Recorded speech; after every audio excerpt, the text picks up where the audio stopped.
Welcome back. Play ball. These are the two of the most beautiful words in the English language, and without them, no baseball gets played. I am Grayson Knight, and this is Baseball Podcasts Are Fun. Today, we're speaking with someone who is also important to the best game in the world, an umpire. Not just any umpire, though. Noah Katz is in college and dreams of one day calling balls and strikes behind the plate of a Major League Baseball game. So let's get to it. Thanks for being here, Noah. How are you? I'm doing well. Thanks for having me. Excited to be here. So thank you for being on the show. But Noah, you have a pretty cool Instagram handle, the Umpire channel. But before we talk about that, let's go way back for a second. So can you tell us where you grew up and your introduction to baseball? Definitely. So I grew up in my hometown of Williamsburg, Virginia. I started playing, baseball when I was 5 years old, and played through until I was 18, and absolutely loved it. That's awesome. Wow. So how important was baseball in your household? It was really important. Growing up, my dad loved baseball. Loved to play a little bit, but more as a fan of the game. Loved the Mets. Grew up watching the Mets. I was able to go to the World Series in Whoa. 2015 with him. So it's always been a big part of my life. Wow. Were you like me watching as many games as possible? Definitely. Yeah. Always the game on, always playing, swinging the bat while I'm watching, playing catch in my living room, even if my, parents weren't too happy about that. Mm-hmm. So you're in college now at Clark's University, but were you playing travel ball at age 13? Definitely. Yeah. I started, playing travel ball, at 13 and, played all the way up, up until I was 18. What about Cooperstown? Did you play there? I did. Yeah. I played at Cooperstown when I was 12 for my hometown team of Williamsburg Revolution. And, one of my favorite times, throughout my life. Really Did just such a memorable experience. did you guys win? We did not. We did not win. A lot of great teams there, but we had a lot of fun. Mm-hmm. What was one of your favorite moments there? I think my favorite moment was kind of the in between games. Being in the dorms with my team and getting to meet so many really awesome ball players from all across the country. So I went there last July, and it was a Uh, really fun experience because I got to just play with my team, and we got to like play on the fields and the grassy area, and it was really fun. Did you go to the Hall of Fame? Definitely, yes, we did go to the Hall of Fame, and yeah, such a cool place to be. And how was that? Yeah, it was amazing. Somewhere I wanted to go since I was very young, and to be able to go there, and be playing baseball at the same time was, a really cool experience. Mm. So you played varsity baseball in high school. What position did you play? So I did. I played third base for my Jamestown Eagles. Okay. Did you also pitch or just third base? Mostly third base, some in the middle of the infield, but yeah, not too much pitching. Hmm. So tell me, how and when did you start thinking I'd like to try being an umpire? Yeah, definitely. So I had, like I said, been playing baseball all of my life. I've been playing baseball in the Williamsburg Youth Little League, and as I was playing, I got to know the umpires in my little league. Start to have really great relationships with them, and I started talking to them as I was getting a little older and thinking about what I would want to do for a job. I started to ask them, could I be an umpire? And they said yes. The league, our league says you have to be 16, but once you're 16 and started umpiring. So, the day I turned 16, I started umpiring and I've been doing it ever since. Wow. So do you still like play a little baseball or just umpire? Definitely. No, yeah. So I played baseball while I was still umpiring, doing them at the same time. So I ended up maybe on a Sunday I would be umpiring one of my high school varsity teammates, which happened a few times. So it'd be fun. I'd umpire one of their games. And then the next day, we're in a big rivalry game for high school. And, my shortstop's giving me a hard time about the strike zone from the day before. So, yeah, it was Wow. really cool to do both at the same time. And now I'm running cross country in college. But yeah, it was really cool to be able to kind of see baseball from two different lenses. Mm-hmm. Were you fast? I was pretty fast. Yeah. Do you play baseball now or just umpire? Right now I just umpire. I run college. I run cross country here in college. But yeah, and umpiring as well. So who's worst about criticizing you? Players, coaches, or parents? I would say the parents.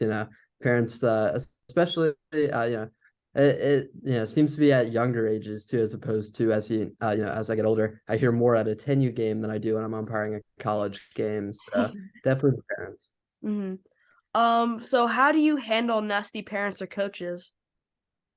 I think it's kind of like showing them what situation they're in, and kind of helping them to realize, you're screaming about a strike call or a ball call. Well, You're trying your your kid, best. yeah, exactly. And your like constant kind of like berating of the umpiring can, often, keep a game from being played. And it's all about the kids. It's all about the kids having fun. And when parents are like that, it's just so against the fun environment that baseball should be. Mm. So the major question really is, can you tell us what the Umpire channel is? Definitely. So, like I said, I've been playing baseball all of my life, and I started umpiring when I was 16. And I saw the effects of the nationwide umpire shortage, where my games, both as a player and as an umpire, were being canceled. So I'd done a lot of things with social media. So with my little brother and my iPhone, I put on my umpire gear. I went to my little league field at the Williamsburg Youth Little League, and I made a video called being a baseball umpire is the best part-time job, and I created an account called the Umpire channel. I posted that, and it ended up getting 300,000 views on TikTok, and from there the Umpire channel is now on TikTok, YouTube, Facebook, Instagram, and Twitter, and it's an Whoa. account that's dedicated to promoting baseball umpires and teaching viewers how to become one. Is it And just you or is there like multiple people?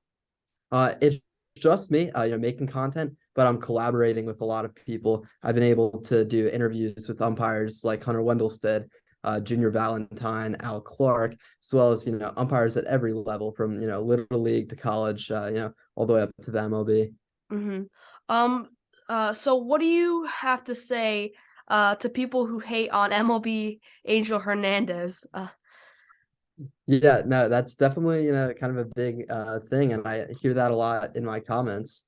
I would say, you know, through filming for the Umpire channel, and really seeing the behind the scenes of what it takes to, be a great umpire, I've seen, how incredibly difficult it is. And I don't think people really realize that. So, to the criticism, I would say, try umpiring. It's a little more difficult than you think. Mm-hmm. So you gotta admit he makes some pretty bad calls sometimes. Yeah, he did. We were actually at a game one time where he made a really really bad call. We were at a Pirates game, and he missed a first base call by like 2 feet. So Yeah, it definitely happens. And some umpires are better than others, but Mhm. yeah, part of the Speak game. Speaking of that, what did you think about Pat Hoberg, who in Game 2 of the past World Series called a perfect game behind the plate? No mistakes. Crazy, right? No, it was incredible. Yeah, so cool to see. And yeah, it's often umpires, like you said, are given attention in a negative light. And yeah, it was really cool to see Pat be able to accomplish something so incredible and so rare, and then to be able to get a lot of positive feedback from that. Mm-hmm. Can you tell me why is that such a hard thing to do for any umpire? Definitely. Well, it's just like being a player, you're not going to be able to get a hit every time. You're not going to be able to, if you bat 300, that's incredible. And umpiring, it's a little easier, than maybe hitting 300, hitting 400. But to make so many calls throughout the game is a really difficult thing. Mm-hmm. So actually, you were just talking a little bit about this, but you spent the last week at the Harry Wendelstedt Umpire School recently. Can you tell us who he is and what the school is all about? Definitely. So, yeah, the Wendelstedt Umpire School is run now by Hunter Wendelstedt in Ormond Beach, Florida. and it's been around since the 1930s, and it's really taught this the generation of the future generation of MLB umpires, as well as really umpires at every level. So once a year in Florida for a month, people come from all over the world. I was fortunate enough to be there and filming, and I met people from like I said, all over the world, from Australia, from all 50 states, even a man who was from Africa and was actually the first umpire from Nigeria to come and attend a professional umpire Wow, school. And that is yeah, awesome. it was incredible. It was incredible to see and to be able to capture. And so people come from all over the world, from all walks of life, with the goal of bettering themselves at umpiring. And some of their goals are to make it to the MLB. Some just want to improve to be the best little league umpire they can be, to be the best college umpire they can be. And they learn. They come together. They live together for a month. In Ormond Beach, and every day, Monday through Saturday, they spend the day in the classroom and at the field learning from the best instructors in the game about umpiring. That is really, really cool. And so how was that like experience like? And what was that? What was like? Did you like get a lot out of it? Like, did you learn how to like call balls and strikes? Like, what were you there to learn? Yeah, definitely. Yeah, so I was there to, like help capture it, help show what it is. And yeah, I was there for 4 days filming, and I did learn so much. Every the minute details that you don't think of, from, how to what's up, Vincent? How's it Um, going? Noah, we might have a special Oh, treat we for we you. have a special guest. Hmm. What's up? Vincent, you're not on. You have to connect to audio. What up, Vince? Hey guys, how you What's doing? Can up? you hear me? What's up? We can hear you. All right. How are y'all Uh, today? Doing well. Really good. So people at home who don't know, Vincent Chapman is the Savannah Bananas dancing umpire, and we interviewed him last year, and he is an amazing, amazing person. Right, Vince? And that beard is too. I appreciate it, Grayson. Thanks for all the kind words, buddy. I actually got your hat right here. There you Hey, we go. got There you go. messages. Let's go. Love it. Mhm. Hey, Noah, how you doing, buddy? Doing well. I'm doing well. This is awesome, man. Thanks for stopping by. Oh man, I'm glad to be a part of it, man. Thank you. Mhm. Vince, you already know Noah, right? So, got a few umpire questions for him. Yeah, let's do it. All right. So, Noah, you being going to the clinic and whenever where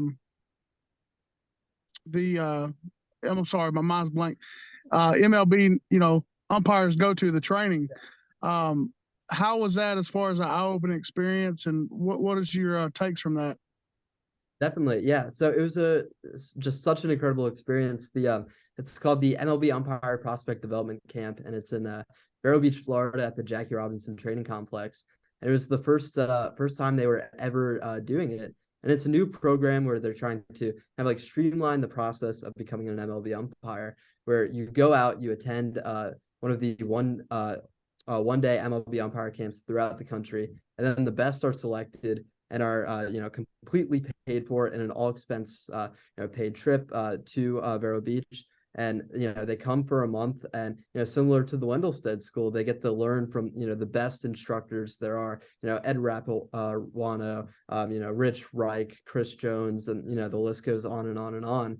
And it was just incredible to see the detail that goes into what they're learning, the just absolute minute details, the big stuff from how to call an out, what's the proper mechanic, to the small stuff. What happens if a bird gets hit by a pitch? What do you do in that situation? So they really covered absolutely everything, so in depth. And yeah, it was incredible to experience it up close. Wow, that's cool, man. So that Randy Johnson, they had to bring the bird in. Yeah, yeah. Um, Noah, I first met Vince last April, when I went to a Bananas game. Have you been to a game? I have not been to a game yet, but this March I am going to the Savannah Bananas. I'm going to be filming with Vincent and showing what it's like to umpire for the greatest show in the world. Are you going somewhere in Florida or in Savannah? I'm going to Savannah. Yes. Very, very cool. Vince has been so kind to me. Vince, what advice do you have for Noah or any other young aspiring umpire? I would say to go in knowing that you're not perfect, you're gonna miss a call, you're gonna make a mistake, but it's how you do after you make a mistake. You continue zoning in and making sure that you're doing the best you can. And also don't give in to those coaches or fans that are chirping at you. Don't give in to that. Don't block that out. You know, call the best game you can call. We're not perfect. We're going to make mistakes. That's part of baseball. As long as you're doing the best you can and you're hustling and you're trying, getting in the best position to make a call, that's all you can ask for. You know, players aren't perfect. They're going to strike out. They're going to make errors. Coaches are going to make errors. They're going to send runners when they shouldn't. You know, it's going to happen. So, and same thing with fans. I mean, those are parents. They make mistakes every day too. So, as long as you give everything you have and you're focused and you're zoned in and you're hustling and you're trying your best, that's all you can do. You're going to make mistakes. You're going to miss a call, but just try to get better. Definitely. I appreciate it. Last question. Triple A will introduce an automated strike zone or robot umpire basically this year. So what are your thoughts on that for the future of home plate umpires? I personally am against it, but if that's what the way they're going, I'm all for it. I mean, as an umpire, I don't want that taken away from baseball, but if there's going to be an earpiece in my ear and someone is going to tell me if that's a ball or strike, I mean, that's less stress I have to worry about. So, I mean, at the end of the day, we're gonna do whatever they want us to do. As long as there's umpires on the field that's calling check swings and safe and out and all that stuff, then as long as we have a job, I'm fine. But I wish they would leave baseball alone in that aspect as far as human error. But sometimes you got change and you have to roll with the change. So I don't think they'll ever add it to the bananas. No. You never know. You never know. But if they do, I will definitely take it with the stride and do the best job I can do. Like I said, if someone else is in my ear saying that's a ball or strike, hey, that's less I have to worry about. Yeah. If they get mad at me because I called a strike, I'll just point in my earpiece and be like, hey, talk to the guy upstairs. Yeah. Very, very cool. Thank you so much, Vince, for coming on the show. But Noah, we're gonna finish off the interview with some not so rapid fire questions. But before that, do you have any questions for me? Thanks, Vince. Yes, guys. Have a great day. Great talking with you. See you, Noah. Take care. Thank you. You too. Well, that's awesome. Yeah, what a cool surprise. Always so cool to see Vincent. But yeah, so my question for you is you've developed this, really incredible podcast where you've been able to get all these amazing players, players from the Savannah Bananas, people like Vincent, Yeah. How do you do it? What are your keys to, building this, amazing podcast? Well, I have to give a lot of credit to my dad because he gets basically everyone that I've gotten. But I think one of the key things that I do is just try to be myself and not someone else. I can't just be another person besides me because people are gonna know. So that's kind of what I try to do a lot. That's awesome, man. Well, you're doing a fantastic job. So are you ready for the final rundown? I'm ready. So what do your college friends think about your umpire ambitions? They actually love it. It's pretty cool when you meet someone who has seen your videos. So, the people the people next to me, a few of them, you know, on the baseball team, and they, you know, when, like the first day I hadn't met them yet, they knocked on my door. They're like, "Yeah, do you run the Umpire channel? I've been seeing your videos on my page the entire summer," and so it's actually really cool to see, you know, when people see their videos. So people love it. They, you know, think it's really cool, and yeah, they're all for it. So besides Vince, who's the most well-known umpire you've spoken with? Definitely. So I'd probably say, you know, Hunter Wendelstead is the most well known, but also, you know, it's, you know, I've been able to talk to a lot of incredible umpires. So, you know, they're all very accomplished in their own right. So what are you studying in college? Yeah, I'm going to be studying marketing in college. Are you almost done with college? I'm just getting started, actually. I'm in my Oh, first okay. year at Clark. So what are your post-college plans? Um, well, you know, still far away, still, you know, still figuring it out, but I'm really interested in, you know, kind of, you know, this kind of social media thing, you know, telling stories, you know, promoting good things like, you know, people to be umpires. So not sure exactly which way that'll take me, you know, not sure exactly where, you know, umpiring itself will fall into that. Still plenty of time to go, but, you know, we'll see. So how did you first hear about my podcast? I had seen it when you were filming with Vincent, I believe, and you know, yeah, Like that's you were searching up umpires near me and you find Vincent. there you go, there you go. Yeah, maybe I'd seen it on his page, but you know, ever since I saw it, I've been seeing it all around. I've been seeing, you know, all the incredible people that you've gotten on it, and it's really cool to see. So, you know, huge congratulations on what you're doing. Thank you so much. What's your favorite baseball movie? Favorite baseball movie is definitely Field of Dreams. Field of Field of Dreams. Dreams. I haven't seen a lot of umpire movies. Do you know any? Not any specifically about umpires, but who knows? Maybe in the Yeah. future. Which rule do most coaches and parents get confused about? I would say I'd say the infield fly rule can definitely confuse people. But Do you first do you mind explaining it for me because I don't have no idea. Sure. So the premise of the infield fly rule is that, you know, if there's a runner on first and second and less than 2 outs, if a fly ball was hit, you know, maybe to the shortstop within the infield, the shortstop could just, you know, like let it hit their glove and then drop to confuse the runner and then be able to tag them and, you know, maybe turn a triple play. So the infield fly rule is that, you know, if there's a runner on first, runners on first and second, or first, second, and third with less than 2 outs, there's a fly ball in the infield. The infielder's camped under it. The batter is out. So just trying to, you know, kind of avoid too much confusion and avoid you know, the players being able to trick you know, the opposing team's players. Yeah, that's true. So what is your go-to strikeout dance or just strikeout pose or whatever?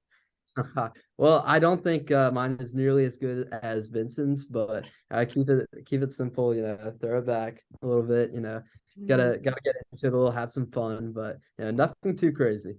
Have you ever tried to throw someone out of the game?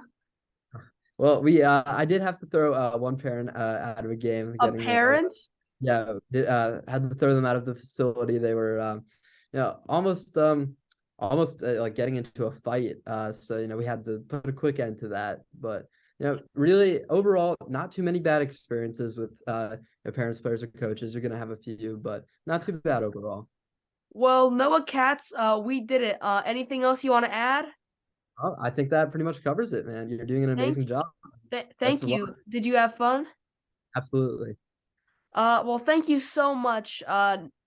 Listeners, please, please, please go follow the Umpire channel on Instagram or all the social media platforms that you have. That's right. And to my listeners, you could continue to support my show by subscribing to Baseball Podcaster Fun on YouTube and Spotify, and telling a friend, and going to my new website, baseballpodcasterfun.com, and also go to my Instagram, Baseball Podcasts Are Fun. Please join me next week for an all-new episode. Until then, that was Noah Katz. I am Grayson Knight, and this was Baseball Podcasts Are Fun. Don't forget to swing for the fences. See ya!